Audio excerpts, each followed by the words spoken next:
chill here without the boys. Let's just start with like a regular conversation. Like if you and I were at the gym and we were like, Angie, how have you been? I'd be like, Cole, I'm so fucking pissed. The world's such a mess right now.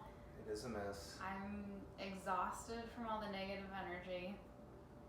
Do you subtract social media more now with the fact that you're going to see more people venting about their feelings? You know, in their disagreements with what's going on, or the way that they do feel like inclined to have their opinion. I need to get off. Yeah. Here's the problem. Facebook, some of the groups that I'm on, like not even my business page, but some of the groups that I'm on as an individual, as a mom, I get tagged in a lot for business. So I feel like I'm shutting down probably 50% of my avenue of communication for new customers. I'd love to get off and not have the temptation, if I'm like bored for 5 seconds, just to click open the apps that I know probably, if anything, have a negative impact on my life. Mm-hmm. But if I'm bored, if I'm waiting somewhere for 5 minutes, I'll click it open like a little addict. What do you look at on social media? Is it like stories? Like almost like when I think of like clickbait stories where they're purposely trying to get people to No, because I don't really get on Instagram, and I don't get on. Do you have another blanket? Yeah, you want to feel cozy too. I'm kind of cold right now. It is kind of a cozier way to communicate too. Yeah, it just settles you in. Thank you. You got the boy blanket. Okay, I would have taken the girl blanket. I don't care. I thought that's big enough. I have the bigger one. I'm secure in my sexuality that I could do that. But no, I think it's like an important topic because there's a lot of people that immediately start their day browsing social media. And how are you supposed to feel positive if all you're absorbing is negative stuff on the internet, or things that like make you feel like you're degrading yourself by, like, if you're not necessarily a healthy person and you get on social media and you see somebody with like a kale smoothie and you just had donuts for breakfast. I have mixed feelings about it because part of my brain knows that people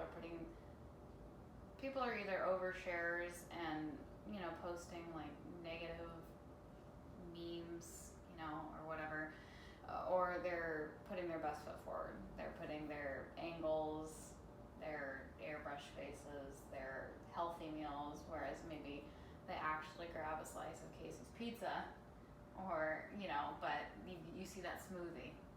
That the Casey's pizza is not photographed. Yeah. So I don't know. I just have.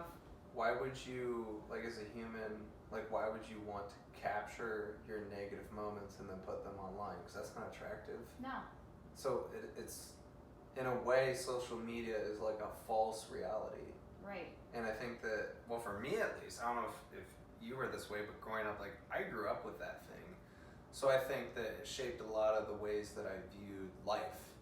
And to have no responsibility growing up, like, living on social media, it was all like dandelions and roses. But then when the snakes creeped in, I wasn't ready for that because I had been given that my whole life. Is like, everything is perfect.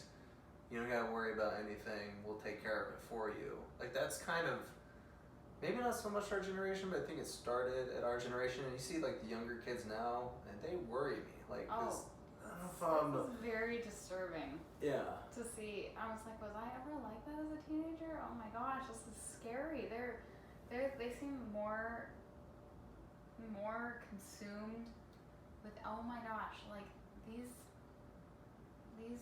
14-year-old girls sometimes look older than me because of the things they care about is what they grew up seeing on Instagram. So, little background, I actually didn't even get a smartphone until I was 21. Because I was so opposed to the way social media like changes your brain and your ability to have a conversation in person. Like, I don't even know where I got. I assume maybe my parents, they were pretty conservative, so like they didn't like let us get on Twitter and Facebook the minute we turned 12. So maybe I just kind of had that in the back of my mind. But I waited till I was 21. I was 21 when I got like Snapchat, and it's a long time to wait to get Snapchat. I was late in the game. Like all my friends had like, I don't know, is it like a points thing for like how many you've sent? There's like that number by.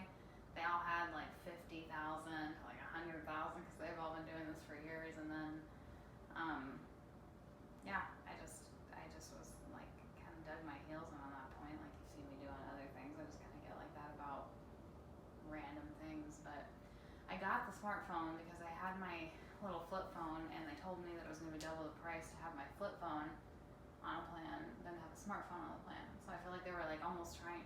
It almost makes you wonder like what's going on when they're trying to push out this more almost innocent way of communication for something that people like clearly have consumption issues with. Like, do I even want to know how many hours a day I spend on my iPhone? Probably not. How many times a day I click it to see if I have something to check, you know? Yeah. I'd probably be like horrified. Well, and like I just think that like our human minds were not capable of handling so many distractions. Like, and even if you get to a point where you're good about not checking your phone so much, like you still subconsciously know that there's a whole nother universe that's operating out there in the digital atmosphere. Totally. And I mean, I guess like even like relationships or whatnot, like we never knew what our significant other was doing, and we didn't have, well, you could worry about it, but like we had duties to fulfill, we had jobs, or we were out and we were preoccupied, and you wouldn't know that stuff until you got home and talked to them and like had an actual conversation. Connected at the We're end all, of the day. but we're connected all the time. Right. We're never not. No, I mean like connected. physically connecting in Yeah. person. Yeah. Having a conversation running through your day, having that spark conversations. Like instead, we Snapchat, we see them on Facebook, we watch them all day long. We get home, put on a show, and you know what? I'm this is obviously an overgeneralization, but I feel like that's more and more the way relationships have moved to. Kids get home from their games or their practices, they go to their rooms, get on their phones, get on their computers, TVs, whatever.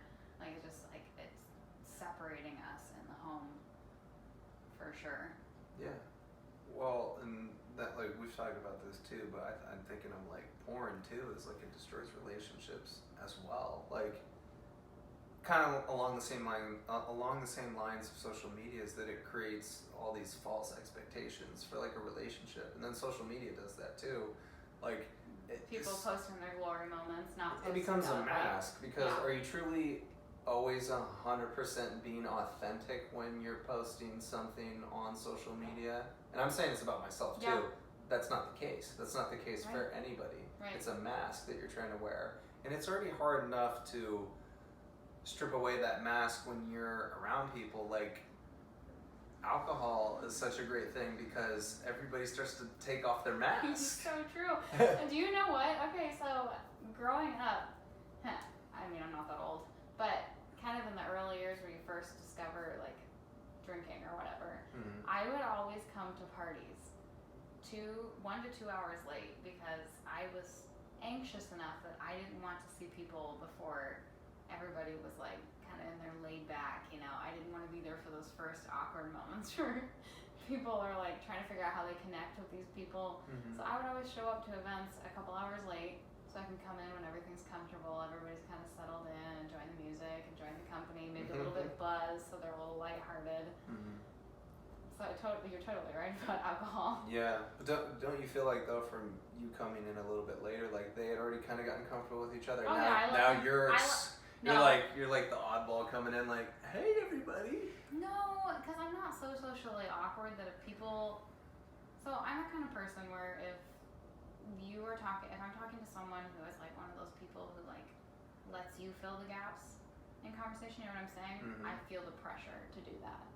You like, always feel the pressure? I always feel the pressure. If I'm with someone, say like Corey, before I knew him and was comfortable with him, and he kind of like not be someone to just like word vomit like I do, then I feel the need to find something to fill that silence. So if these people are already in that stage where they're comfortable and there's not extra pressure on me, I'm fine. It's if I can be in a two-way conversation all day long. Yeah. But if somebody's like, well, yeah, I'm like, okay. I feel the same way. I feel like I have to entertain people. Yeah. And so if the conversation ever lags, it's just like a self-conscious thing. And like, I don't know, it seems that you haven't struggled with anxiety as much. I know we've had conversations and it was more about depression, but like, I haven't. like have you ever had anxiety to the point where it didn't make you feel like you were a part of reality? No, I haven't. I would say I have been blessed in a way that neither. I have more anxiety. I don't know if I've ever actually experienced depression for real. I've grieved, hard situations that have come up in life, but I don't know that I understand depression to the fullest. You know, I have empathy towards it, but I don't know that I can say I can relate. Okay. Anxiety, I do experience, I feel like on a daily basis, but it's still just not, it's not typically crippling. Maybe it keeps me up at night. Maybe it keeps me from getting a good night's sleep.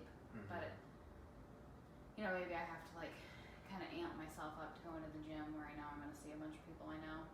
Well, at least pre-COVID days. But I don't feel like it's,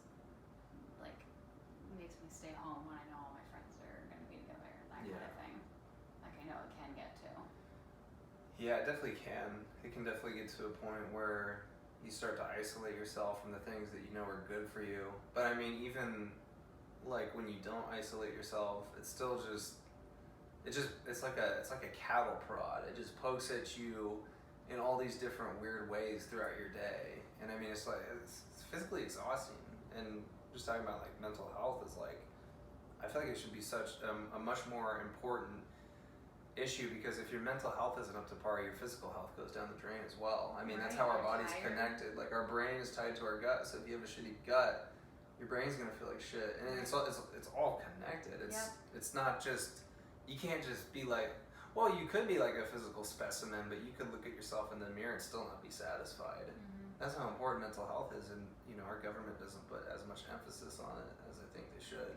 Okay, this is an honest question. This isn't so much of an opinion I form, but was there always, in your opinion, do you think there was always this overwhelming number of, people that needed to be medicated, or do you think that we have brought so much attention to it now that we're all hyper aware?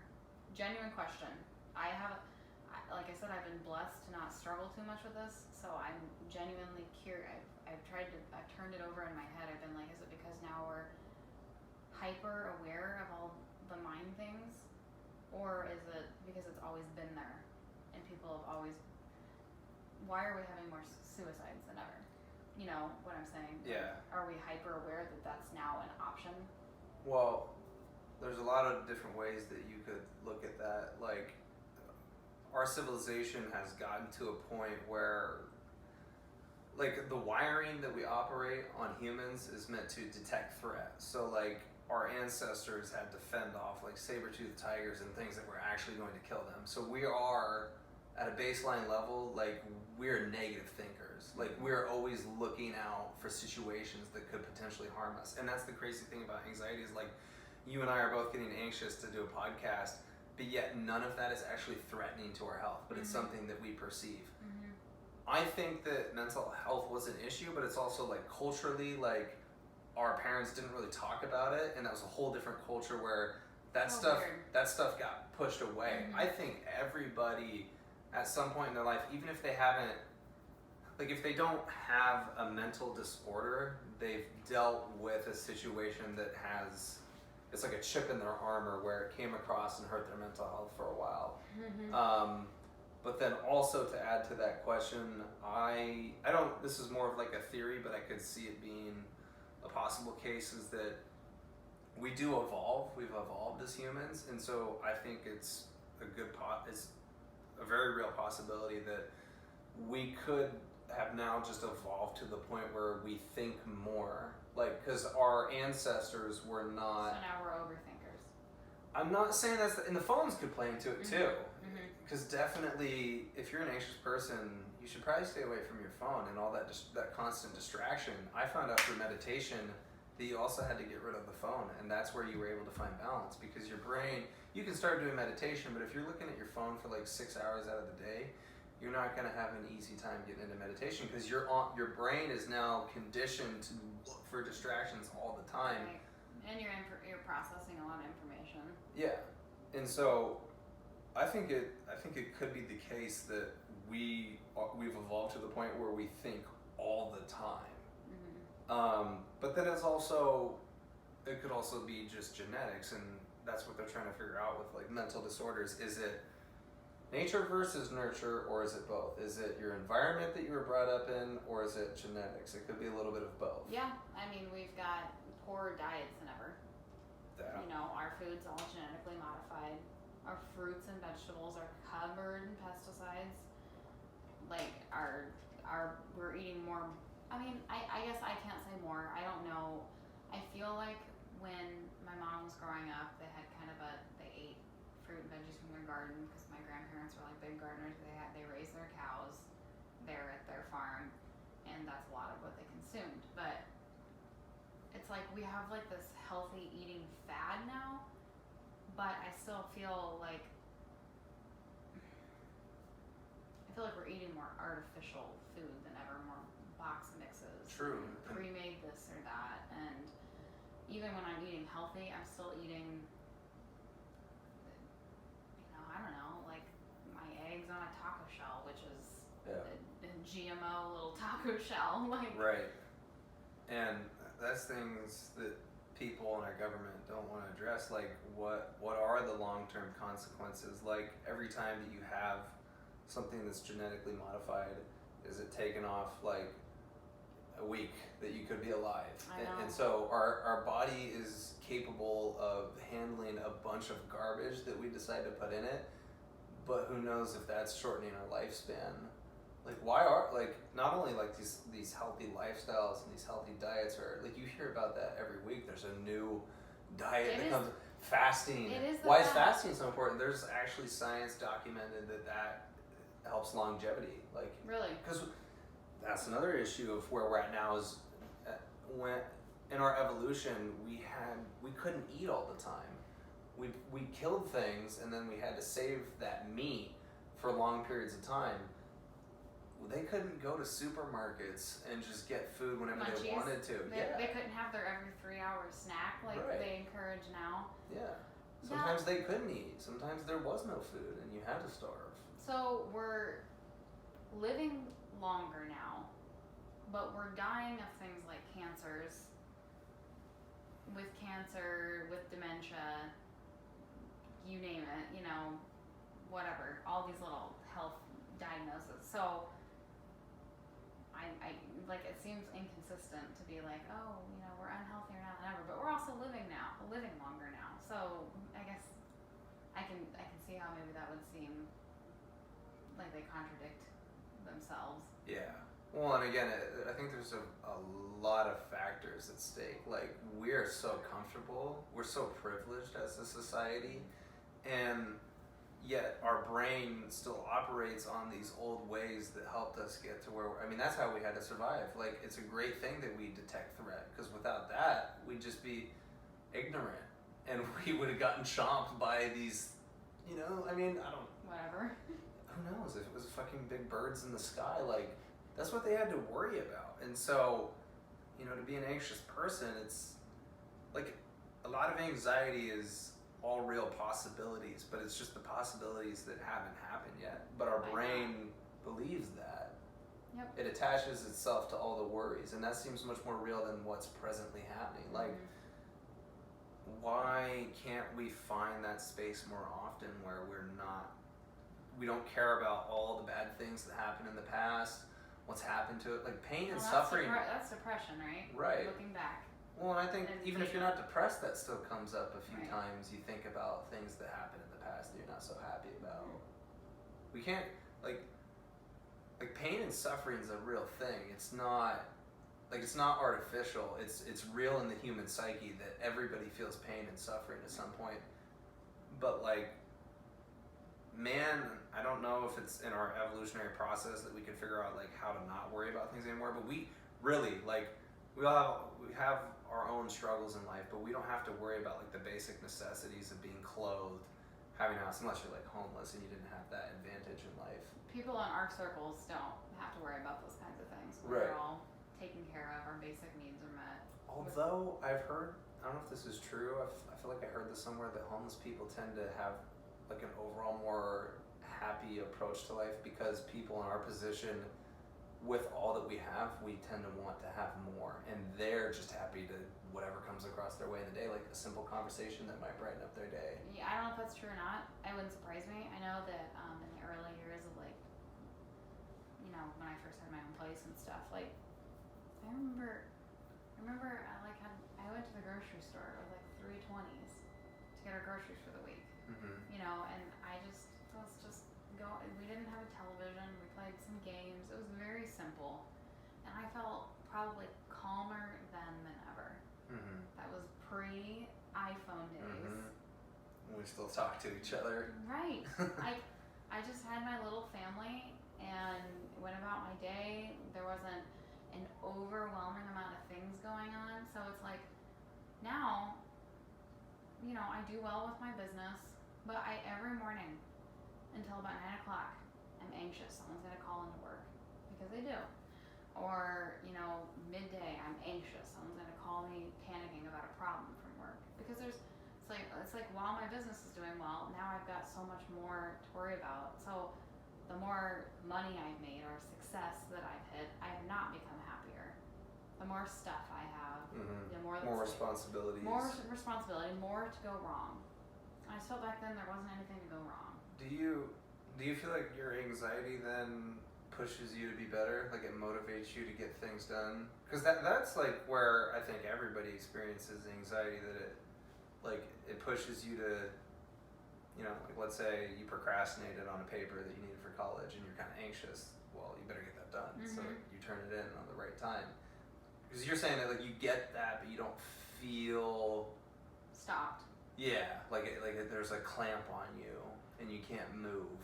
Yeah, I mean, I can typically, you know, hit my deadlines, whether it's work or school, but I do feel like, I mean, I'm certainly a procrastinator. I do wait often until there's no longer to wait, and then it's just like a shit show until. Everybody does that too. Yeah.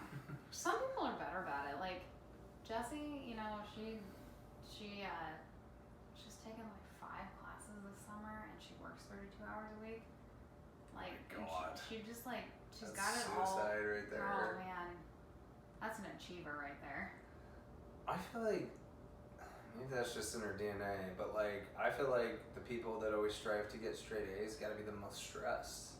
That's a lot. Like I'm always happy when I get a B. I get a B minus. I'm like, yeah, buddy. I can actually say I've never been more proud of her than right now, because she's adopted this. I don't know how new it is, but it wasn't how she started. You know, she used to aim for hundreds on her classes, but now she understands that there's a certain amount of effort that doesn't change your GPA. You know, like, so say you're 94% as opposed to 100. She knows that if she could hit like 90 and still come out of the class with an A, she can still maintain her perfect GPA for less effort.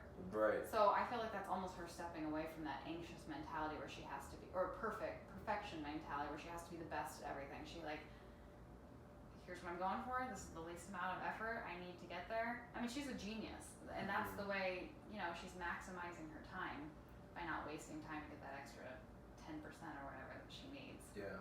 I've always admired your family. I don't know if I told Jessie, and I definitely told Beth that you guys have like an extremely dedicated work ethic, and you guys just bump shit out and get it done. Like, you are some motivated women. Oh, some of the most motivated women I've ever met. I mean, it is our brother. It's thank you. Hey, 25 minutes in, first time we hear a peep. They did pretty well. That's I'm pretty actually good. impressed. I was expecting. Might as well give them a round of applause. Yeah, for no that. kidding. Maybe they can earn that 10 o'clock snack from 3 hours ago. Thank you. Mom and Dad are very hardworking, good examples. Like, just there was just no other way to be.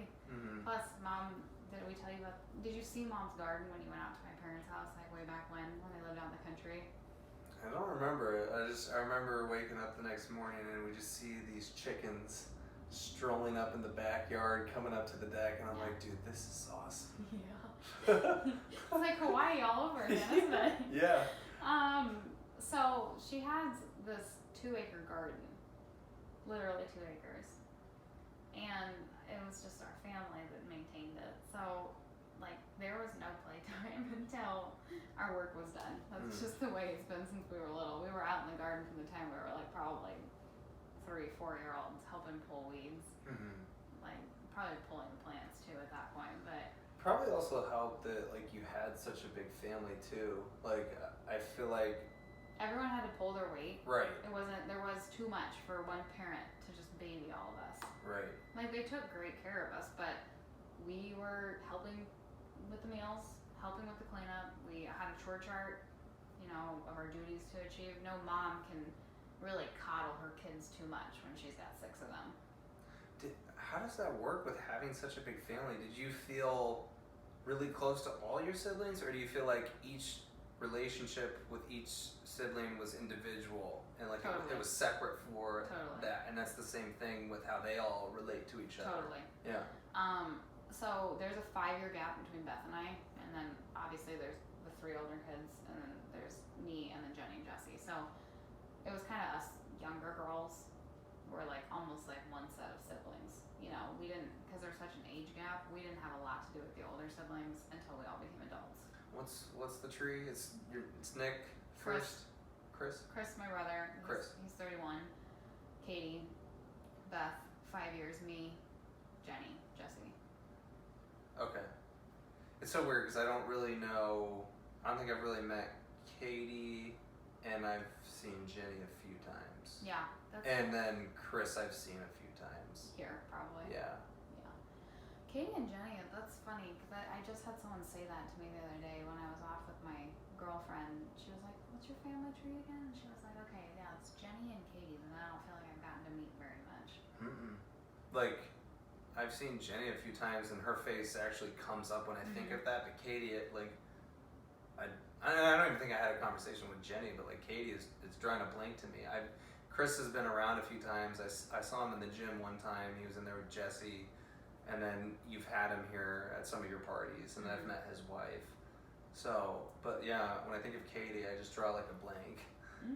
It's just, and Beth came in late too. Like her and I, like our friendship didn't develop until New Year's Eve. Till New Year's of 2020. You're welcome. Thank you. It was only a matter of time. I knew you, I knew Jesse, and it's weird how then you and I became friends because I was mostly got in through Maddie, Jesse, and then it's almost like our relationship. We just passed Cole around between our families. You guys just fucking used me. Once one was done with me, they gave me to the other one. I'm waiting for you to bond with Chris or something next, and he seems kind of quiet. Like he's a little bit more reserved.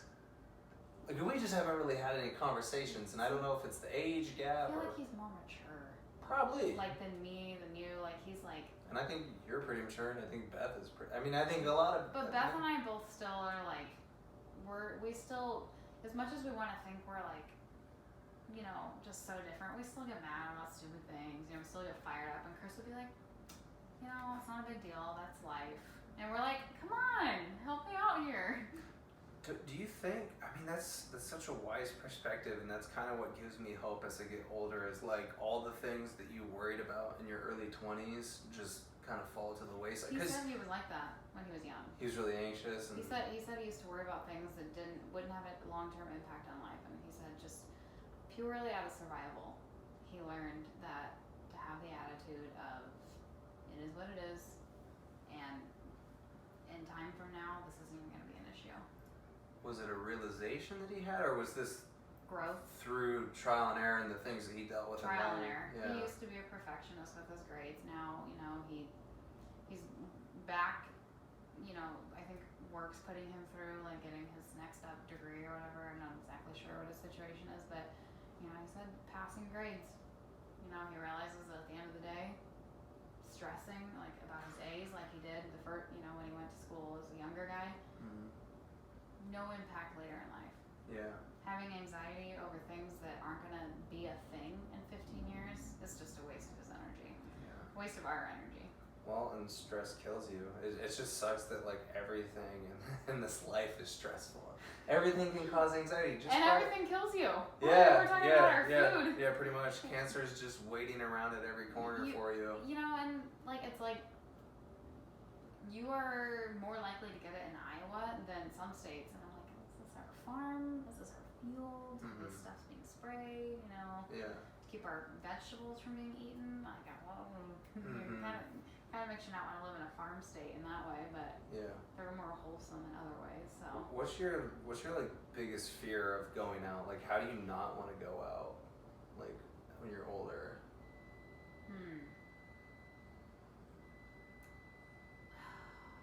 Oh man, that's just like a thing in my head. Like I don't know. I get like, are you like dementia and Alzheimer's? Like, certainly people don't want that to happen to themselves, but you're not gonna. Well, maybe you'll be aware in the beginning when things start to slip because things will get confusing. Then your family members will notice. But I'm like, you won't know if it's that bad. You know what I mean? You know what's weird? It's not. I don't know what this means about what I need to change about my life now, but I'm almost just scared of going out with regrets, and I think that's why I've grasped onto this like lifestyle where I'm always like, what's the word I'm looking for? Almost going for the big experiences all the time. I'm always trying to find somewhere to go, you know, some new event to attend.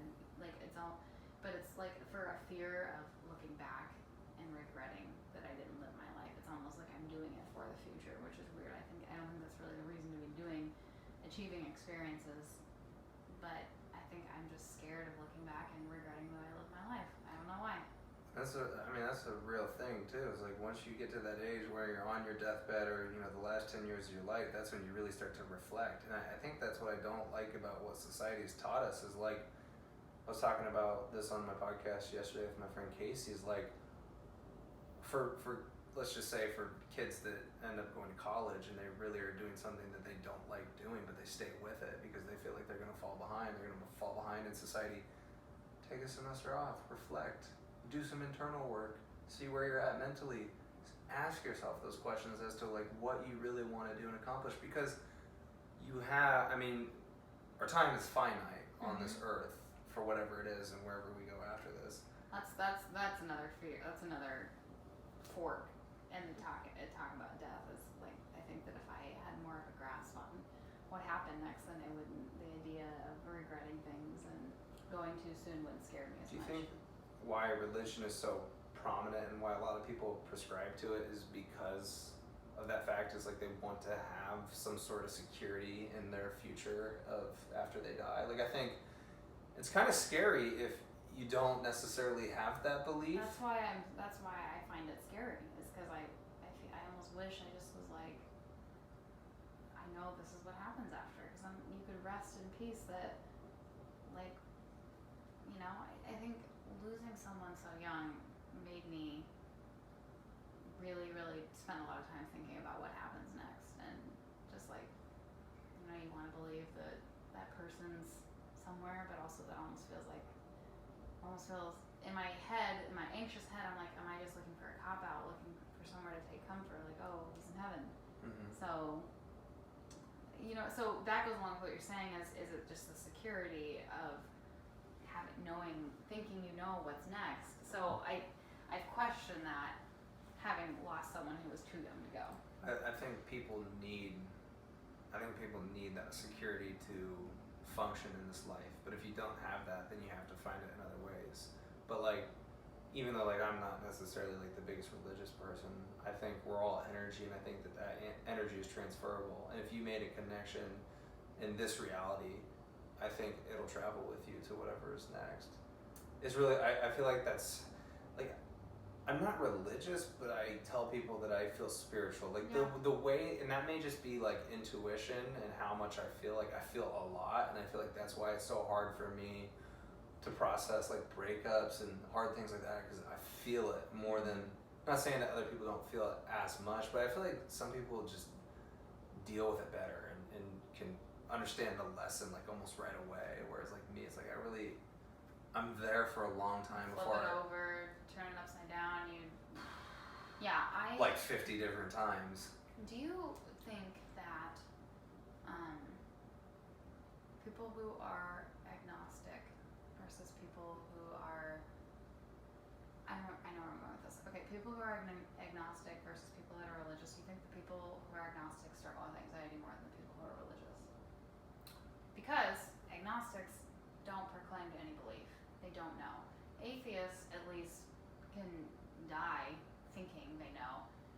Christians can die thinking they know. But agnostics are like a very uncommittal,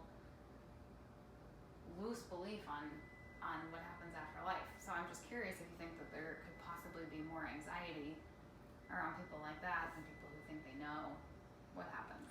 There definitely could be. I mean, every human experiences like there's a fear around uncertainty, like, and just even change. Like, for some reason, we don't want to go to the places that causes change because it's uncomfortable, and that's where you change. A lot of people want to stay in comfort, even though we know that change is good for us. But yeah, I bet that those people probably deal more with anxiety, and it's like, you almost just, if that's the case, and I mean, I'm kind of speaking for myself because I don't proclaim to any religion. I'm open to a lot of different things. I think we're too dumb to really know. Like, we're so complex, and we don't know how we work. Like, if you ever just like sit and observe and like people watch, like, human interaction is so fucking alien sometimes. Like, we are weird. Like, the things that we do, and to say that we know that we came from this one God, I think is just, it's so outlandish to say. But for those people, like a creative individual like myself, you have to find meaning. Like, you have to find it in every corner, like every crevice and corner of your day. You have to pick out the meaning. Doesn't that seem almost heavy though? It sucks. There's this burden that I carry with myself every day of just like wondering, you know, how I'm gonna feel. And I almost, like, sometimes I instantly wake up and I feel that anxiety already kind of there, like already kind of sitting on my chest and in my head. And like I was saying, with creative people, like, it's not like people like deep thinkers because they say shit that you've never heard before, but at the same time, like, it's not fun being that way, because creativity can help you out a lot to solve your problems, but also you could figure out all the things as to why you are the conspirator to your demise. So if it's a bad relationship where truly that person was terrible for you, you're gonna figure out and think of ways as to why you were bad, like you brought that upon yourself and you almost deserved it. So it's a two-way street, and that's with anything. That's every personality. Like, you have your strengths, but they, in some ways, they might also be burdens to you.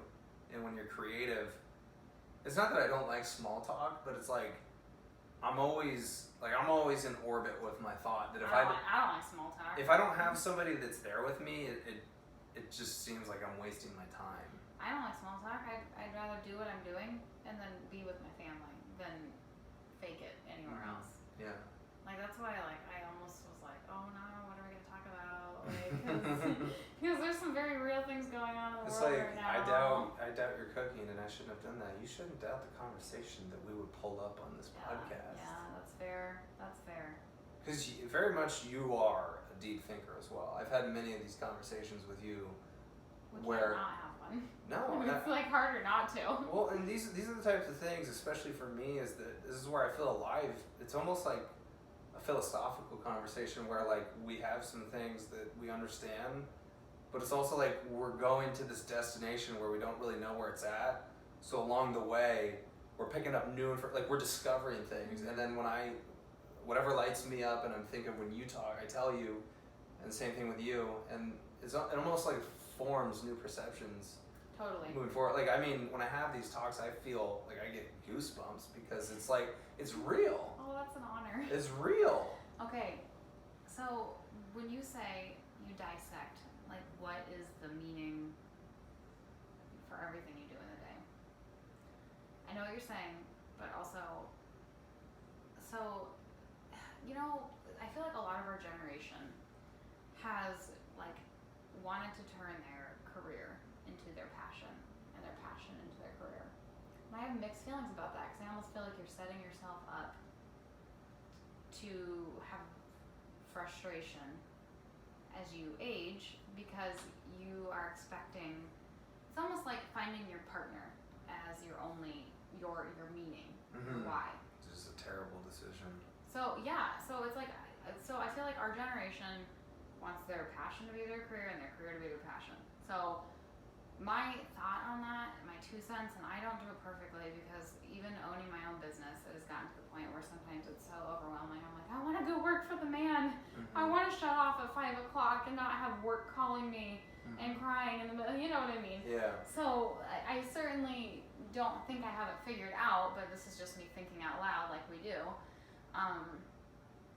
I like kind of made my peace with the fact that I want my work to just provide me with the life I want.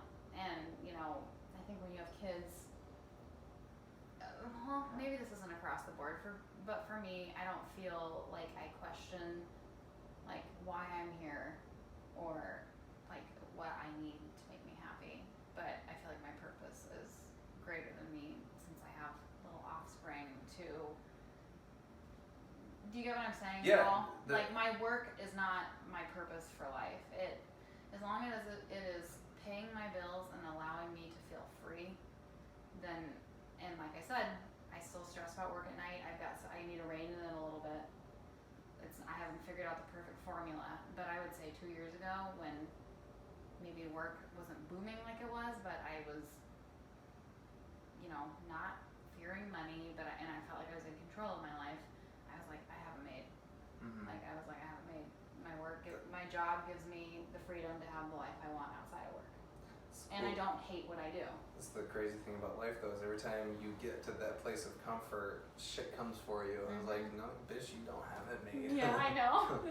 But and I'm not even saying that like a cocky way. I was like internally at peace. Right.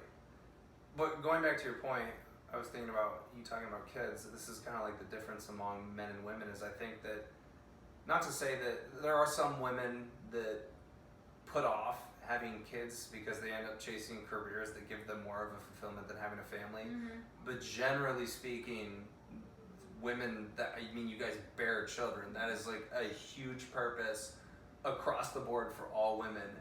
And I'm not trying to demean girls and say that nope, you shouldn't have a job, you shouldn't own a business, you shouldn't do things for yourself. All you should do is have kids. I think what you're saying is you bond with the child. I'm saying that is, you're creating and not even that's not fulfilling for the husband. I'm just saying that it's almost like I feel like guys, and then you can go to a different spectrum, like creative guys.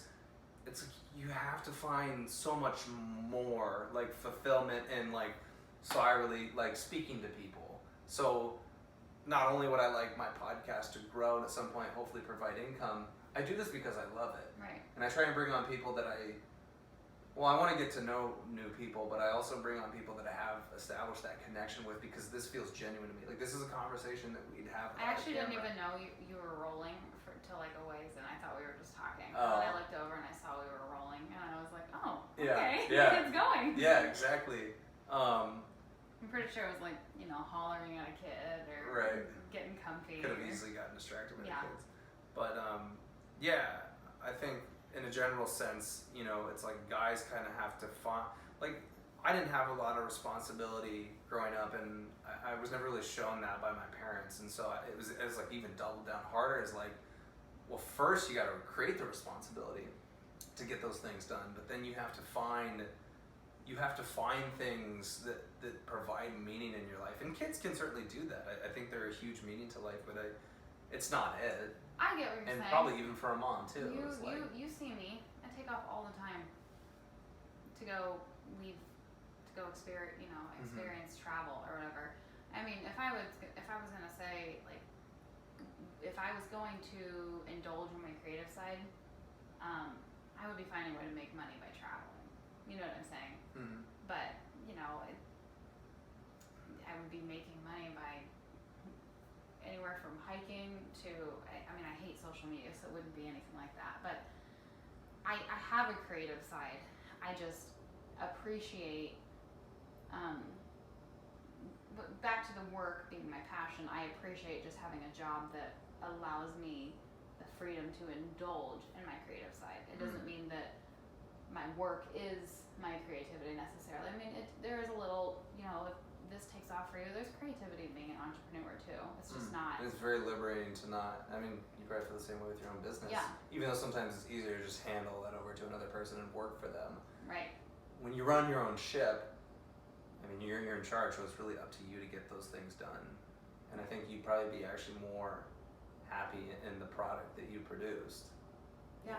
I love looking back at what I've created. Like, it's almost hard for me to say that because sometimes I feel like it just it was just meant to be or whatever. Like, so it just. Here's a big hypothetical. Okay. What do you think would have happened to you, and how would your life be different if you hadn't had kids at the age that you did? Or like, let's say you were at this point right now, how old you are, and you haven't had kids yet. What do you think would have happened? Would the creative side come out more? Like you would have pursued more things creatively, or what? I'm sure a family was always in your mind that you would have gotten there somehow. Let me think on that one. I don't know, because I feel like kids helped ground me. I feel like it's very easy to get swept up in what young adults are chasing now, which is almost an anti-family attitude. I'm not impressed with my generation and how they feel about families. I'm not. I think it's very, very selfish, if I'm being honest. So I almost am thankful that I kind of feel like that choice was made really early before I just feel like they ground me. I feel like they make me a better person. I feel like they make me, I'm not perfect, but I feel like they make me care more about what's important than maybe where it could have been if I hadn't. Right. What do you think? How do you think it would have? How could it have changed your course if you had really young? If you had kids young. Man, I don't know what would have happened. That would have been scary. Because like I even think like two years ago, 2018, that summer, and where I was at personally, like smoking weed and being lazy and shit is. I think like I've always had a good head on my shoulders, but I never had responsibility or any of that or discipline. I never had that shown to me growing up. So I think, maybe in a way that could have been the perfect storm to have had that happen to me, because I've heard from a lot of people, whether you're a mom or a dad, I mean, you can never really be prepared. You can set yourself up to be in a position to have kids, like financially, but you're never ready. And it's like a switch. It's this innate switch that turns on when you have kids, and you just kind of figure it out on the fly. Totally, I had no idea what I was doing. Yeah, but I don't know. I mean, if I did have kids, maybe I would have had to get my shit together sooner. I wasn't not a bad. I was never a bad kid. Look at me though. I don't totally have my shit together. Like I still. Yeah. You see me when I'm unwinding with my friends. I have no. Like you said, smoking weed and being lazy, I have no oppositions to just being you, like when the kids are in bed or when you have a date night or whatever, like night out.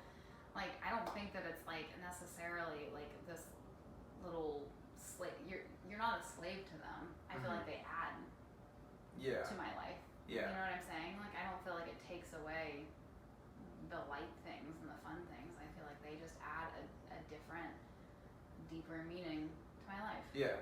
No, I was just saying that like where I was at 2 years ago, like I was smoking a lot. Right. And I mean, back then it didn't make me so anxious, so it's like you kind of wish that you could go back to those times. But then I think about, like I was developing in a different sense, like my mind was expanding and I was becoming more like open, and I was developing my personality, and that was really cool. But in terms of like the trivialities of life and figuring out things with like school,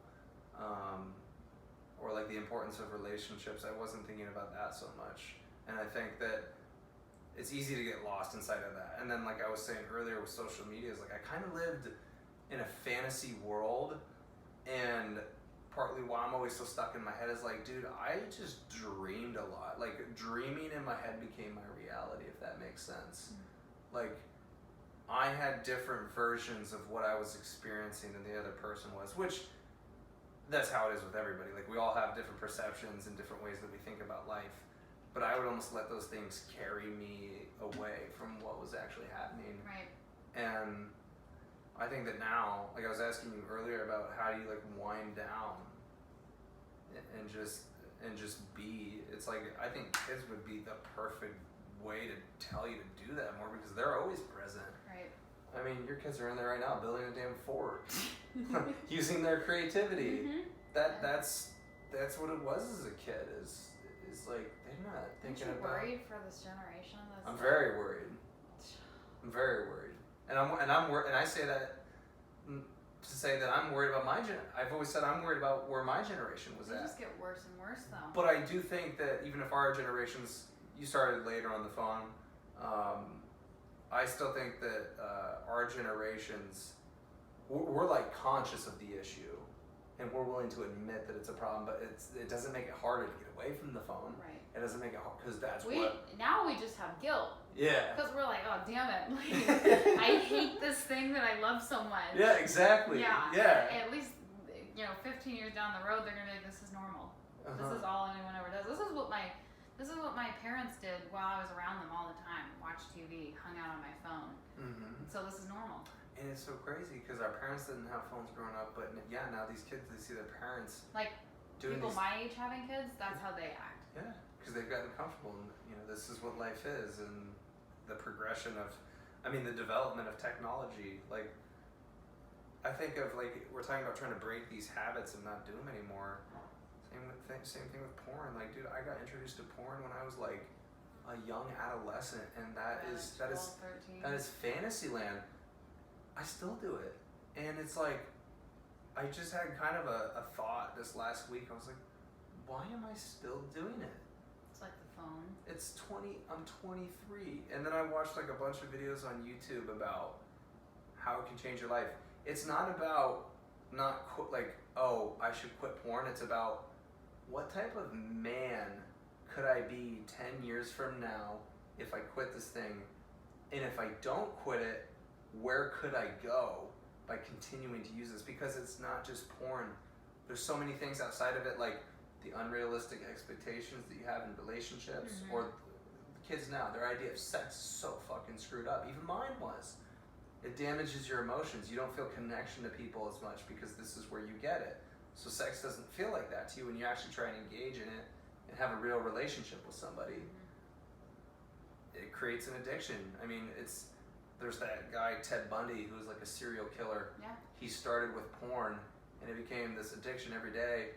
And then once you start feeding that addiction, porn wasn't enough. So he had to go elsewhere and end up killing people. And he's one of the most prolific, and I'm not saying prolific to glorify him, but he's one of the most prolific serial killers that a lot of people know about.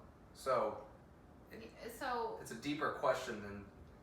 It's deeper than just saying, I need to quit porn. Just playing the devil's advocate here. That'd be like saying caffeine, sugar. Well, let's just even go a step further and say weed is a gateway drug.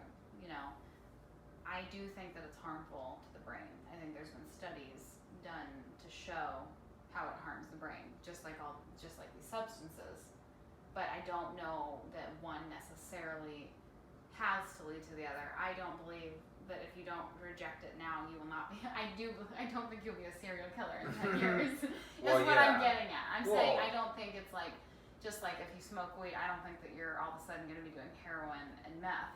Right. But that's just playing the devil's advocate. That being said, I do know that there are negative effects on the brain from caffeine, sugar, weed, porn.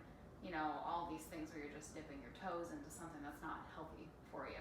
Well, and the point I'm trying to make is that, like, it's very easy to rationalize using it in the short term. Like, it's extremely gratifying in the short term, but in the medium to long term, it may be affecting you more than you actually know. So like, maybe if for the time being, you don't really want to be in a relationship and you're trying to develop yourself, porn might be a good alternative if you're not really trying to hook up with anybody or find a relationship. Right. But if you are trying to break that habit and then get close with someone, maybe it isn't working out for you so well. Because like, you're talking to someone, but then all of a sudden you decide like, hey, I'm going to do this thing. And then meanwhile, you're not really then feeding reality where you're trying to get closer with them. Yeah, well, and that's, I mean, porn leads to wandering eyes. I mean, I think you're that's totally a problem nowadays. And then you view girls more as like Objects. Objects more or less. That's what you see. You don't see them for the qualities and the way that they make you feel. It's very Instagram, porn, like, you know, it doesn't even have to be porn. It could just be the way, like, Instagram, Hollywood presents itself can damage how you view other humans, for women too. Very much. Like, women, it's not just men to women, it's women to men too. Like, I think those things are just warping our perception of what good and enough is. Like, look at the friggin' like Kardashians. Like, look what they've done to their bodies, and you know that would make a girl who was insecure, who maybe looked more like me or like any normal girl you'd see, feel like she wasn't enough, because this is now what's being glorified. The bigger the you name it nowadays in Hollywood is better. So like, it's just like, I feel like to be like too wrapped up in that, you have to have a very strong grasp on reality, or you'll get washed away in it too. Well, and that's what I'm trying to say is like a presence of mind is like, sometimes it's really easy. Like, I'm just speaking for myself here. Like, if we're going back to porn, is like there's times where I can easily say like, nope, not doing it. But then it's like, sometimes it just grips you. And for me, I found out patterns that lead me to do it more often than not. And so then, like you were saying with like Instagram and stuff, I mean, if you're trying to break this thing, you kind of have to plot out how you're going to get rid of it. Is that you can't have those triggers set up. So like, if you follow a few provocative accounts on social media with girls in their bikinis, like, that's gonna make you think of, hey, let's go beat off the porn. It doesn't have to be bikini pictures. It could just be the fitness Oh my industry God, nowadays. There's so many fitness or what are they called? They're like social media. They get jobs. Influencers. They get jobs for this. Influencers. Just posting stuff. Yeah. Which I guess I post stuff for podcasts, but at least an hour. You're not selling your body for it. An hour, yeah. An hour conversation actually has some pretty interesting topics to it. It's fucked up where our world's going. I feel like that's a good way to end it. We have like a minute left until it's been an hour. Angie, it's been a pleasure. Well, thanks for having me. Thanks for finally coming on. Yeah, sorry it took me so long. Hey, it's alright. Swept up in this world. Well, at least we have something to look forward to here in a few weeks. We get to go out on the pontoon and hopefully relax. Yes, listen to music. Yeah. Not look at Instagram. Yeah, let's all just take our phones, put them in a safe. Have a basket. Well, we need one to play music. Yeah. That's Mine, always. Well, shit. Then we're gonna have to take all the pictures on that phone. I'm just kidding.